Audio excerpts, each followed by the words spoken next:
Good morning, English 4A credit recovery students. This is Miss Barnes, and today is November 13th. And this week I wanted to give you a video newsletter.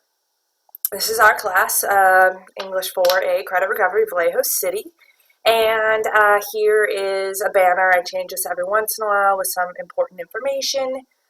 Down here, if you scroll down the announcements, I have some helpful reminders in case you're struggling with the class, in case you can't remember how many quiz attempts you have. All right, I just want to remind you of a couple things and give you a bit of encouragement. First, if you are struggling and you need help, please don't forget that I'm just a click away. There are a couple ways to contact me. First, you can simply reply to this newsletter that I'm sending you, and it will come back. Your email will come back right to me and no one else. So you can always just reply to this email and let me know what your question is. Make sure you include your name. That way I can best help you. There's also a communication button right here. Once it opens up, you can click on this communication button. I'm not going to open it because there's some private journals in there, but this allows you to create a journal. And I check these throughout the day so I can respond as quickly as possible. Also, under the staff information button, this is me drinking some coffee. I love coffee. I love colors. This is me and my husband. We live in Maine. This is a trip to Spain. I love riding bikes. I love flowers and trees and being outside. So it tells you a bit about me. I'm a real person. And if you need to call me, there's my voicemail. Here's my email address, and I also have office hours. So that staff information button is pretty important. Something else that is important that I want to remind you of is our resources button. Inside here are tons of helpful how-tos.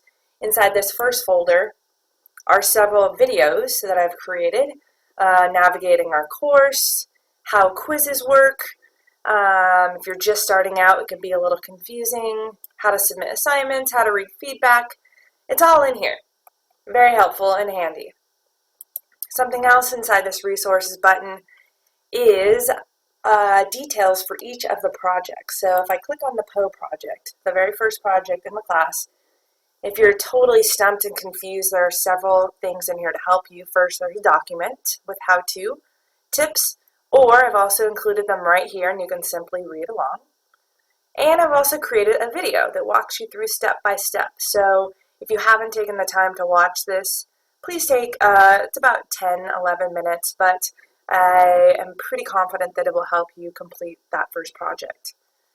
Then there are folders in here for the other projects as well. So please make sure you take advantage of the resources button as you're completing your course. And then finally, in the My Grades button, you want to make sure that you are checking this out. I don't have a grade because I'm a teacher, but you will be able to see your cumulative grade, which is your overall grade in the class. So please make sure you're checking that often. Okay, I hope you guys have a great day. And remember, if you need any help, simply reply to this email or use that communication button in our class. All right, keep working hard and let me know if you need anything.